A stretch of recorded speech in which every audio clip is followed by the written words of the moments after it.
Selamat datang kembali di channel Electrical Power System Protection. Di kesempatan kali ini kita akan melanjutkan pembahasan terkait proteksi di generator. Di layar telah tampil berapa parameter dari generator, di mana parameter generator ini terdiri dari kapasitasnya, kapasitas berapa MVA. Di contoh ini kita bisa melihat kapasitas dari generator yang kita gunakan, yang akan kita gunakan pada perhitungan adalah sebesar 135,33 MVA. Dimana dengan cos P 0,85 maka dalam bentuk MW itu sebesar 115 MW. Dimana tegangan dari generator ini 10,5 kV. Kemudian untuk arus nominal sebesar 7.441,4 ampere. Untuk perhitungan arus nominal ini, teman-teman bisa menghitung sendiri. Ini dari daya, kemudian kita bisa bagi dengan akar 3 dikali dengan 10,5 kV. Maka kita akan memperoleh arus nominal di generator. Selain itu, di sini juga ada data eksitasi ya. Eksitasi ini nanti berfungsi untuk membangkitkan flux magnetis di rotor, dalam hal ini medan magnet ya, yang sangat berperan dalam pembentukan tegangan di terminal generator. Sesuai dengan rumus dari terbentuknya tegangan ini adalah laju perubahan flux tiap satuan waktu. Kemudian ada reaktansi sinkron atau reaktansi steady state. Ini sebesar 0,19 per unit atau 1,99 per unit ya. Kemudian untuk reaktansi transien ini di kondisi saturasi 0,27 PU, kemudian kondisi unsaturate-nya di 0,3115%. Kemudian ada satu lagi, reaktansi subtransien sebesar 21,67% atau 0,2167 per unit untuk saturasinya, kemudian unsaturasinya di 0,23 PU. Kemudian ada reaktansi negatif sekuen sebesar 0,2644 dan 0,2874. Baik, khusus untuk reaktansi negatif ini, reaktansi urutan negatif ini, kita ketahui bersama kalau pada saat ada kondisi unbalance di sistem tenaga listrik, pada dasarnya generator tidak akan pernah merasakan arus urutan 0.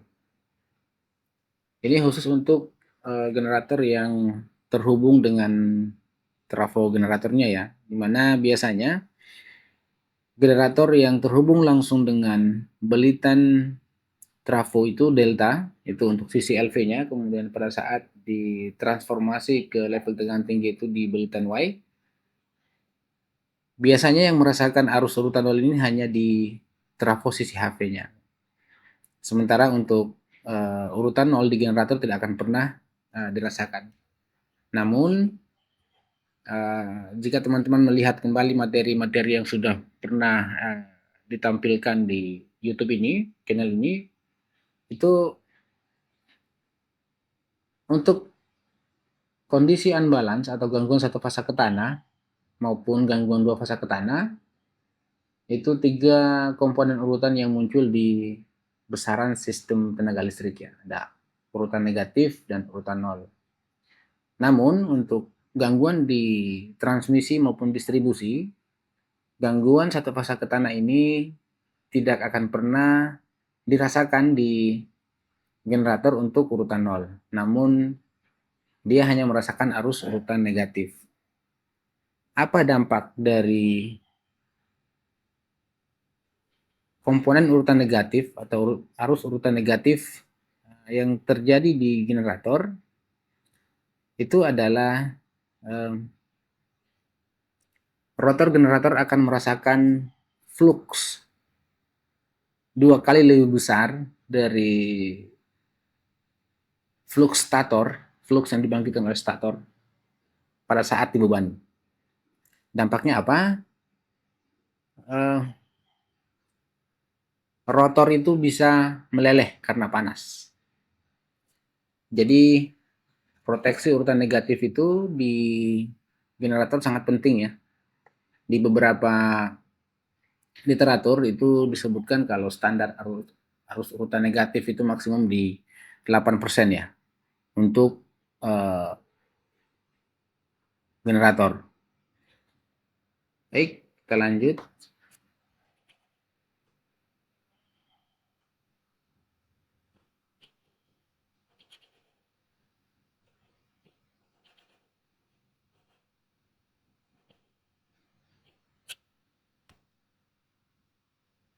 Baik, ini untuk perhitungan reaktansi urutan positif dan reaktansi urutan negatif. Jadi di perhitungan ini biasanya di perhitungan arus hubung singkat itu kita harus menyamakan dulu nih. Kita harus menyamakan dulu level MVA di semua level tegangan. Ini contoh generator kita itu punya kapasitas 135 MVA. Sementara trafo generator yang digunakan untuk mentransformasikan level tegangan ini itu di kapasitas 140 MVA. Otomatis di semua level tegangan ini tidak akan menghasilkan impedansi yang apa istilahnya, tidak akan menghasilkan impedansi di level yang ini ya, tidak akan menghasilkan perhitungan kita nanti tidak akan betul, tidak akan tepat pada saat kita tidak menyamakan MVA base-nya di semua level tegangan. Sehingga di perhitungan ini untuk menghitung reaktansi barunya dari generator ini adalah reaktansi subtransient tadi itu, atau ini baik subtransient maupun transient ya. Jadi kita harus menghitung itu reaktansi pengenalnya tadi itu di level 135 MVA itu kita kalikan dengan MVA base yang baru dibagi dengan MVA-nya generator. Dalam hal ini tadi kalau kita lihat sebelumnya itu di 0,2355 ya, 0,2355 ini itu dikali dengan 100 MVA base atau MVA base yang baru, kemudian dibagi dengan MVA generator itu sendiri. Maka ketemulah angka 0,1601.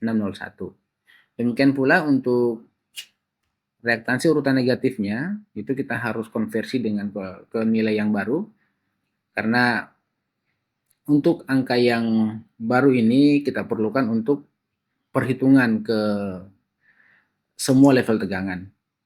Jadi dari generator sampai dengan beban transmisi itu kita harus menggunakan MVA base yang sama, sehingga kita memerlukan reaktansi semua parameter itu dalam bentuk reaktansi atau impedansi yang baru.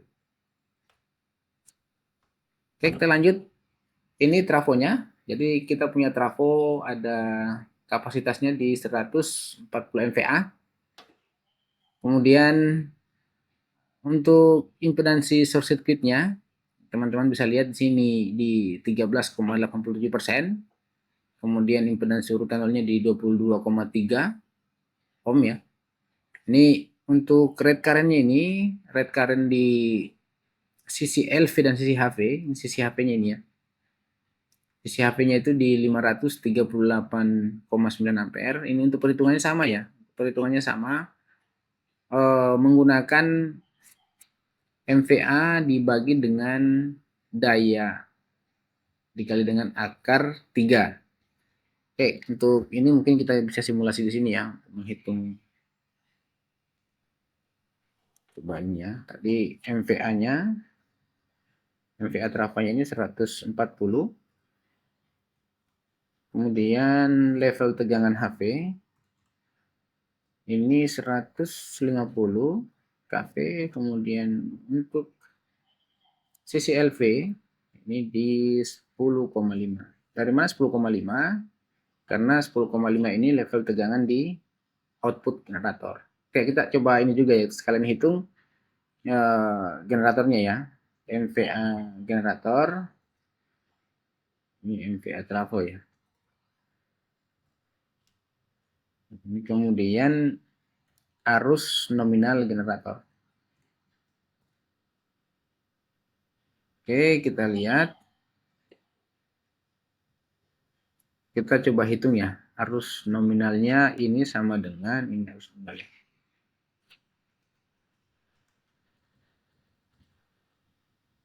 Sama dengan MVA-nya 140 kali 10 pangkat 6 ya. 6 dibagi akar 3, 1,732 dikali dengan 150 kV. Ini 3 ya. Sorry. Ini 150 kV kali 1000. Oh, sorry, ada yang salah ini.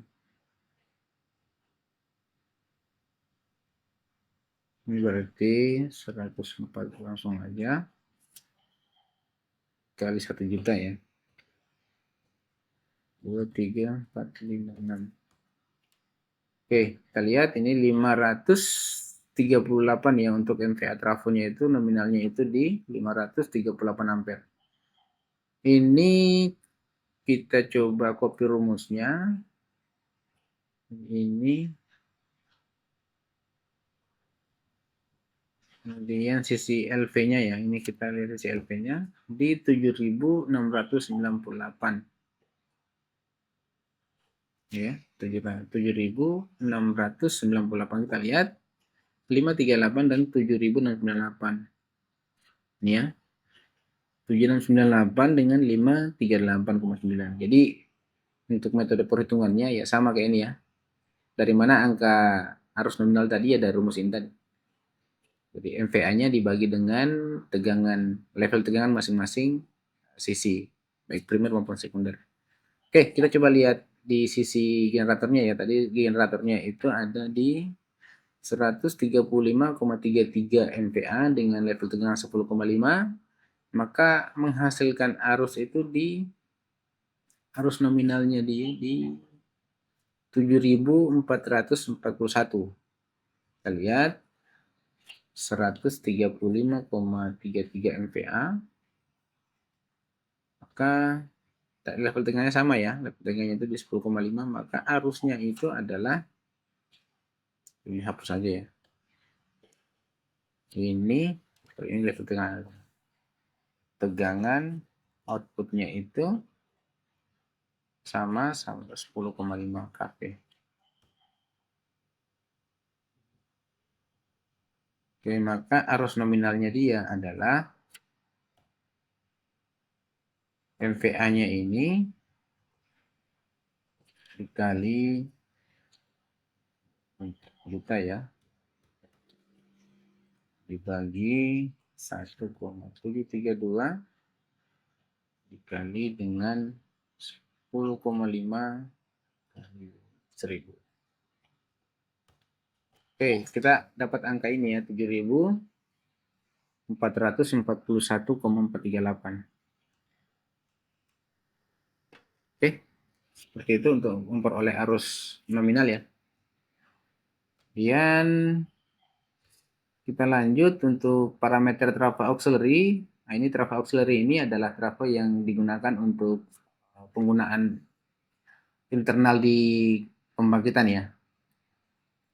Kemudian ada trafo eksitasi. Nah, ini seperti yang kita sebutkan di awal tadi, trafo eksitasi itu adalah trafo yang digunakan untuk menghasilkan ini ya, menghasilkan flux. Kemudian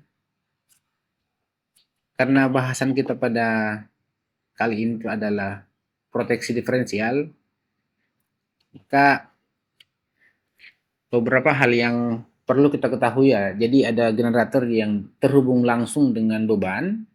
Ini biasanya trafo-trafo ini ya, trafo-trafo kecil ya. Nah, kalau kita lihat konfigurasi CT, konfigurasi CT-nya itu, konfigurasi CT-nya itu ada di sisi netral ini kita pasang CT, kemudian di sisi terminal itu kita juga pasangin CT, sehingga kalau prinsip diferensial itu adalah mengamankan daerah yang diapit oleh dua sisi CT ini. Pada saat ada arus gangguan di luar zona pengapit, idealnya harus stabil, tidak boleh ada gangguan atau trip karena diferensialnya bekerja gitu. Nah, mungkin konfigurasinya seperti ini. Ini mungkin teman-teman bisa lihat ya, ini salah satu bentuk dari proteksi diferensial dengan low impedan ya. Karena ada dua jenis yang biasa kita gunakan, itu ada yang low impedan dan high impedan.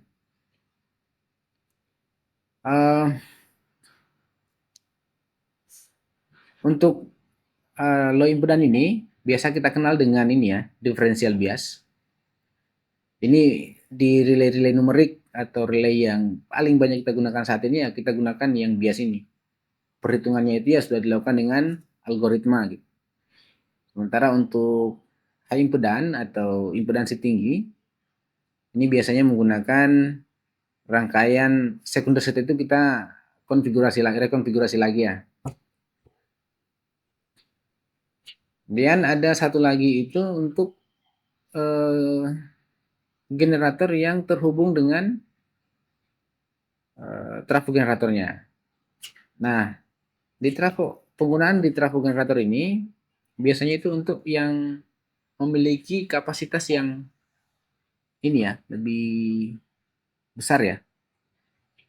Biasa kita gunakan di apa istilahnya generator di pusat-pusat pembangkit yang menyuplai beban-beban di suatu sistem melalui trafo generatornya. Baik, mungkin seperti ini ya. Sebelum kita lanjut ke apa istilahnya ke diferensial untuk yang trafo terhubung dengan generatornya itu, ini ada satu tambahan ini ya, tambahan konfigurasi dan karakteristik. Oke, jadi ini tergantung relay juga ya sebenarnya ya, tapi pada prinsipnya sama. Untuk menghitung diferensial itu adalah arus sisi kiri ini, I1 ini dikurangi dengan I2 ini. Kemudian ada karakteristik yang kita harus ketahui.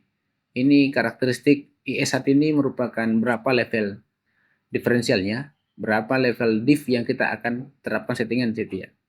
Biasanya untuk level tegangan level generator yang kecil dayanya itu biasanya kita gunakan di 5%. Sementara untuk ES2-nya, ES2 ini maksudnya pada saat gangguan di melebihi angka ini, settingan ini kita anggap gangguannya itu bersifat sudah membuat pembacaan di CT itu mulai ada sedikit error gitu ya. Jadi ada slope yang cukup tinggi di sini, K2. Kalau ini K1 slope-nya 0 karena di datar ya. Nanti coba kita simulasi untuk penggunaan relay diferensial ini, karakteristik diferensial ini. Ini ada K2-nya itu untuk arus yang cukup besar yang berpotensi untuk menyebabkan salah satu sisi ini ada CT yang jenuh sehingga muncul diferensial. Nah, untuk mengatasi hal itu, semua relay diferensial low impedance atau yang menggunakan bias ini akan menggunakan slope yang cukup tinggi. Ini salah satu contohnya ya. Yang tadi di awal sudah kita jelaskan terkait untuk mencari arus nominal itu adalah menggunakan persamaan ini, MVA dibagi dengan tegangan dikali akar 3.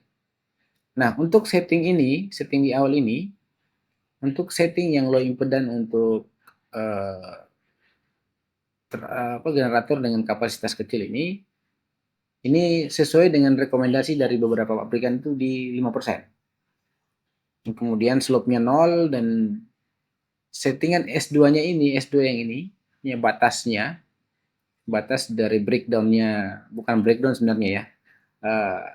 Apa istilahnya? Ada pembacaan yang berpotensi menyebabkan salah satu sisi itu ada kesalahan pembacaan sehingga muncul diferensial. Nanti coba akan kita simulasikan. Kemudian ini kita dapatkan arusnya di sekitar 65,9 ampere. Lanjut. Nah, sementara untuk untuk generator yang dihubungkan terlebih dahulu dengan trafo generator atau yang biasa kita kenal dengan GT, sebelum masuk ke sisi busbar tegangan tinggi, ada CT tambahan ya. Di luar, biasanya ada ini juga ya, ada internal generator dan ada juga tambahan untuk dari dua sisi. Jadi mengcover untuk semua daerah ini. Pada saat ada gangguan di antara sisi CT, sisi netral ini, netral dari generator ini, sampai dengan ujung trafo ini, maka di situ proteksi diferensial ini harus bekerja. Ini untuk yang dua sisinya. Kemudian sebenarnya di generator di pembangkitan itu ada juga satu tarikan atau satu kabel yang kita akan hubungkan langsung dengan trafo auxiliary. Biasanya untuk trafo yang auxiliary ini kita harus mengambil satu tarikan CT lagi masuk ke relay differential kita ya. Biasanya sih masuk sisi HP-nya dari trafo ini, trafo step down di trafo auxiliary. Nah, seperti ini untuk perhitungannya. Untuk generator yang kapasitas besar ini biasanya kita menggunakan setting 10%. Tapi ada beberapa juga sih yang bisa sampai 15% gitu ya. Dan dengan slope yang sama, kemudian untuk S2 atau batas maksimumnya tadi yang kita setting itu harapannya adalah kalau terjadi gangguan dengan arus yang besar, cukup besar di luar zona pengaman, misalkan di sini dekat daerah pengaman, itu bisa menimbulkan bisa berpotensi menyebabkan salah satu CT ini, baik yang sini atau yang ini tuh bisa memiliki jenuh gitu, mengalami jenuh. Pada saat jenuh inilah kemudian ada potensi terjadi perbedaan pembacaan arus keluar dan masuk dari kedua sisi CT ini sehingga muncullah diferensial. Oke, kita lanjut. Mungkin untuk lebih jelasnya, tadi kita sudah mengatakan kalau setting diferensial di sisi generator dengan level kapasitas kecil itu biasanya di 5%. Dan untuk yang trafo dengan kapasitas besar yang biasanya terhubung dengan uh, trafo generator itu biasanya di setting di 10%. Sekarang kita akan coba fokus di sini ya. Kita coba fokus di penentuan karakteristik, bukan penentuan sebenarnya ya. Menggambarkan karakteristik sehingga kita bisa memahami seperti apa sih cara kerja dari relay differential ini gitu ya. Coba kita lihat ya. Coba lihat settingan untuk ininya. Untuk simulasi trip diferensialnya gitu ya. Oke, ini mungkin salah satu contoh. Ini salah satu contoh dari karakteristik ya. Jadi pada saat ini kita rubah, misalkan tadi settingannya adalah di 5% ya. 5% itu setara dengan 0,005 PU. Turunkan. Oh, sorry. Coba kita langsung rubah saja ya. Ini kalau kita rubah ke 1, dia akan ini garis ini akan bekerja ya.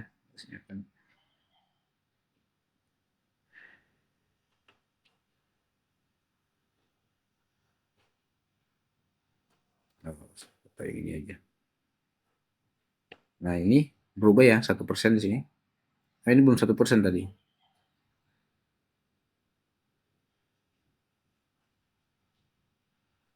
Oke, ini misalkan kita atur di harusnya turun dikit.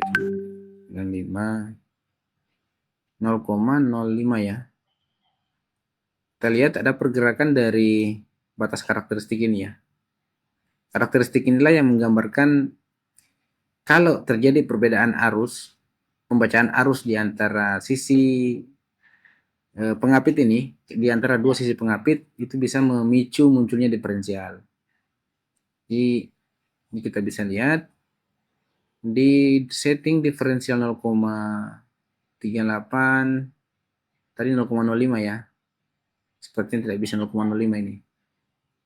Ya, ini 0,1. Dan 0, karena ini rampingnya tidak bisa di ini ya, kita tidak bisa ngatur di apa istilahnya, ada desimalnya ya, kita harus buatnya di bulat 1, 2 atau 3 gitu ya untuk ramping ini.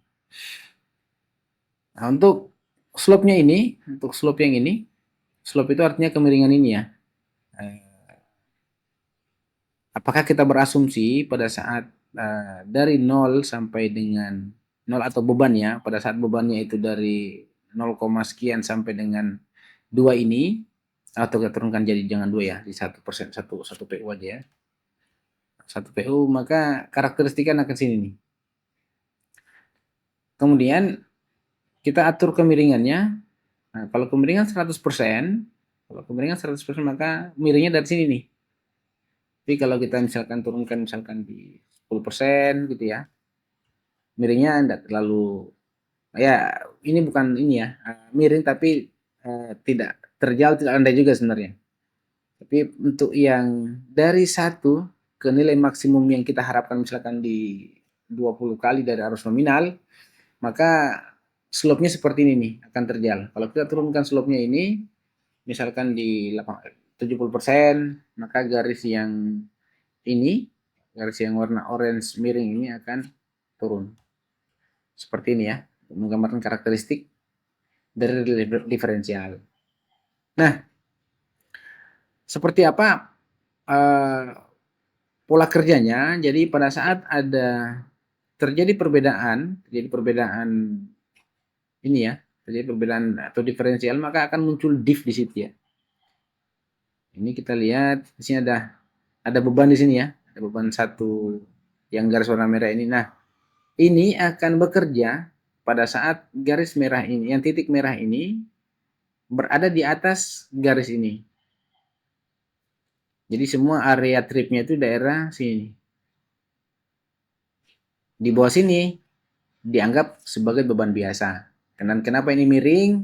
Yang miring ini atau slope ini yang K2 ini, nah ini sebenarnya untuk mengkompensasi salah satu ada CT yang jenuh pada saat terjadi gangguan yang arusnya cukup besar di luar zona pengapit. Dalam hal ini mungkin daerah busbar sini ya. Nah, seperti itu. Nah, saya coba simulasi sedikit terkait seperti apa sih diferensial ini. Kenapa sih 1 tambah 1 itu di nilai diferensial itu bisa dianggap sama dengan 0 gitu ya.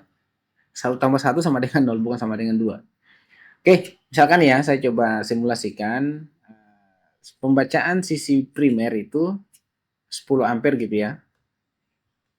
Ini untuk primer, sisi primer atau sisi apa ya? Karena kita anggap generatornya sama ya, CT-nya sama untuk di generator ini, jadi level tegangan juga sama gitu ya. Misalkan kita anggap simulasinya itu adalah di sisi netral dan sisi terminal dari generator, sama-sama 10 ampere. Oke, hanya saja sudutnya kita harus atur Ini angle-nya ya. Ini magnitude.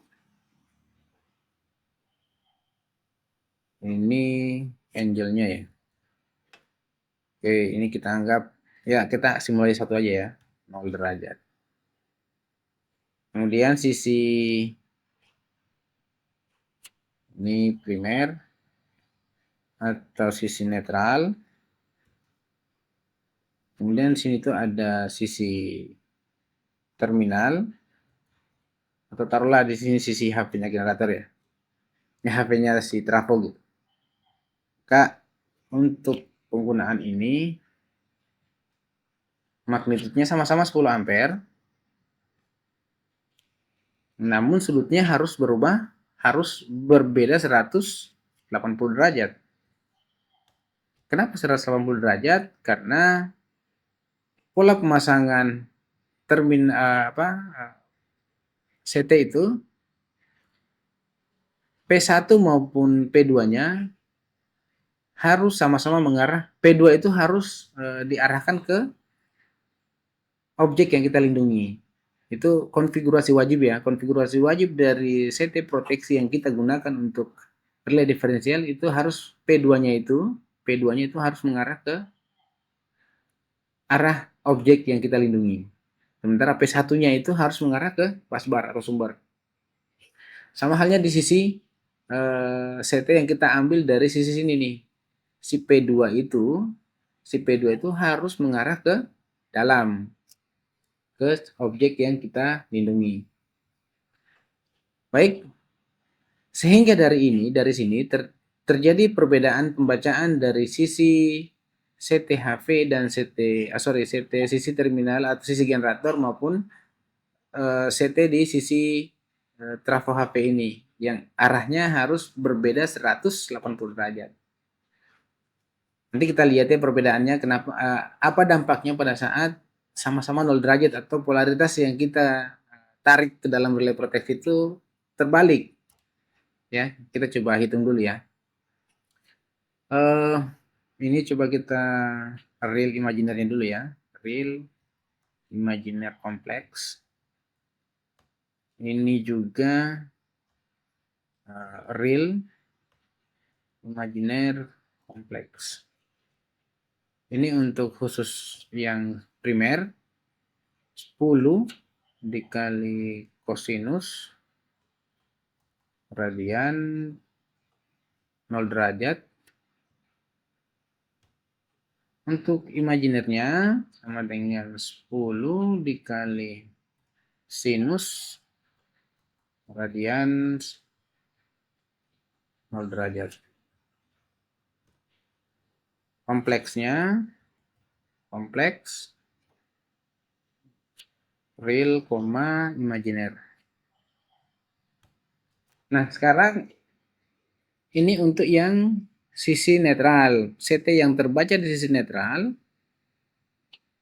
Ini CT yang terbaca di sisi netral ini atau di sisi generator kalau kita simulasinya adalah untuk trafo generator dengan generatornya sendiri.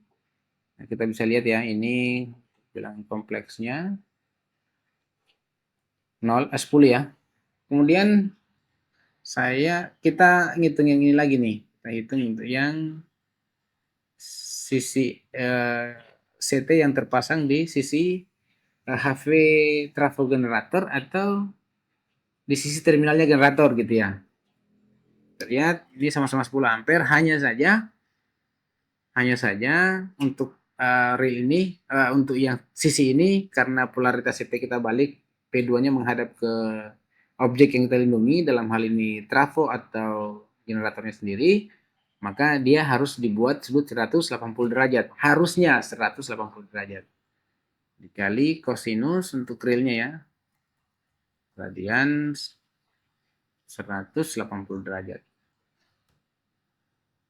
Oke, kemudian untuk imajinernya sama dengan 10 ini dikali sinus radian 180 derajat. Oke, kompleksnya seperti apa? Kompleks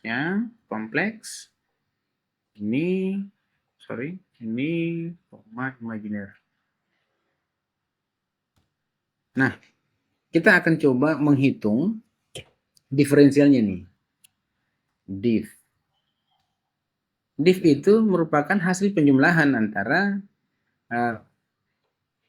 CT yang dibaca di sisi HV tadi dengan CT yang dibaca di sisi LV atau generatornya gitu ya. Maka kita tinggal jumlahkan IMSUM. Ini kompleksnya dulu nih. IMSUM ini, ini. Kompleksnya sisi terminal HP ini. Kita enter. Oke, ini masih dalam bentuk kompleks ya. Ini kompleksnya. Nah, magnitudenya sebesar apa nih?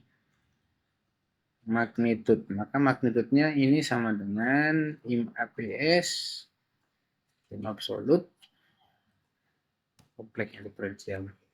Sorry, ini masih ini ya. Kita coba rubah ke angka nomor. Jadi sama dengan 0. Dan seperti ini cara diferensial bekerja, cara relay proteksi diferensial di generator bekerja. Jadi kalau misalkan nih polaritas CT-nya kita rubah gitu ya, polaritas CT-nya kita rubah menjadi misalkan nih ada kesalahan pemasangan di sejak awal, maka ini harusnya 0 derajat nih. Nah, kalau ini 0 derajat, kalau ini 0 derajat, maka ini harus berubah jadi 20 ampere nih untuk diferensialnya. Kita lihat, kita buktikan. Ini saya rubah jadi 0 derajat. Ini sama dengan 20 ampere ya. Nah, bagaimana dengan yang, saya coba kembalikan, 180 derajat. Bagaimana dengan yang fasa S dan fasa T? Oke, fasa S dan fasa T kita rubah menjadi min 120 untuk fasa S ya. Ini misalnya diferensial ya. Nah, hanya saja ini harusnya di sisi 60 derajat karena bertolak belakang sebesar 180 derajat. Karena tadi ya polaritas CT-nya yang kita balik. Oke, 60 derajat, maka ini harusnya sama dengan 0. Ya. Bagaimana kalau fase S-nya kebalik? Kita rubah misalkan sama polaritasnya nih, ini 120, maka dia harusnya menjumlahkan tuh. Ya kan, sama dengan 20. Div-nya harusnya bekerja. Gitu ya. Hanya saja level 20 ampere ini apakah masih ditoleransi oleh si settingan kita? Misalkan kalau kita settingannya besar gitu ya. Settingannya besar ya tidak akan kerja dengan arus segini karena tadi di paparan tadi awal itu kita sudah lihat tuh arus untuk setting arus untuk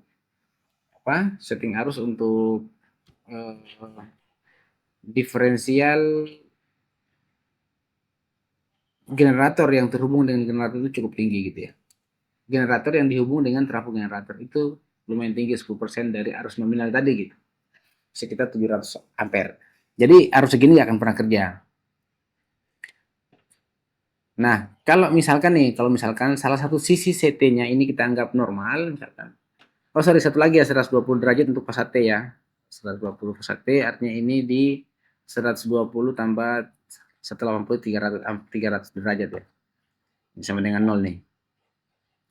Oke, bagaimana dengan arusnya? Kalau misalkan nih misalkan ini di 7.400 gitu ya. Ini juga sama di 7.444, misalkan full load nih. Harusnya 0 kan? Nah, pada saat terjadi gangguan di luar zona pengapit, karena ini masih searah nih ya, masih istilahnya gangguannya di luar zona pengapit, otomatis sudut akan selalu bertolak belakang tuh. Nah, pada saat kondisi terjadi, ada gangguan yang cukup besar, kita anggap misalkan nih, pembacaan CT di sisi generator atau sisi netralnya generator tadi itu misalkan berubah kan di 20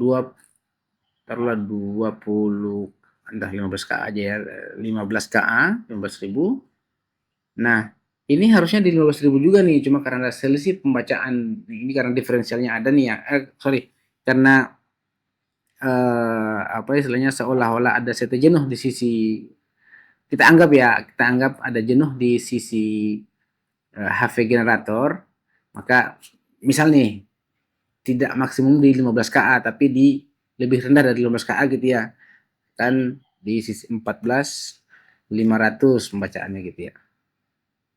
Harusnya muncul diferensial sebesar 500 ampere. Nah, karena slope yang 500 ampere ini kita anggap, misalkan 500 ampere ini berapa persen sih dari ini? Dengan beban, misalkan bias, ini kan bias ya, 14,5 ini bias. Bias itu berarti kita anggap tadi kan full load-nya di 7.400 ya, jadi misalkan 15.000 ini dibagi dengan 7.400 ya berarti ya. 7.444 itu sekitar 2 PU, 2 PU-nya. Nah, hal inilah yang dimaksud, jangan sampai ada kesalahan pembacaan di sisi HV dan di sisi generator dan di sisinya HV trafo. Jangan sampai ada perbedaan pembacaan ini kan sudah 500 ampere, sementara gangguannya kan di luar ya. Nah, ini yang harus kita buat, 2 PU dengan diferensialnya misalkan 500 ampere ini berapa persen gitu ya. Ini 500 dibagi berapa tuh? 500 dibagi diferensialnya sekitar 7.441 ya, 7.444. Ini sekitar 6 cuma 6,7% gitu ya. Sementara setting kita tadi 10%. Ya masih aman karena slope-nya kita di 150% tadi gitu. Ya, jadi ini nggak akan pernah kerja. Dan itu yang kita harapkan sebenarnya. Lain halnya pada saat misalkan karena selisih pembacaannya apa istilahnya di sudut fasanya kita anggap ini misalkan sama gitu ya. 7.440 dengan 7.440 gitu.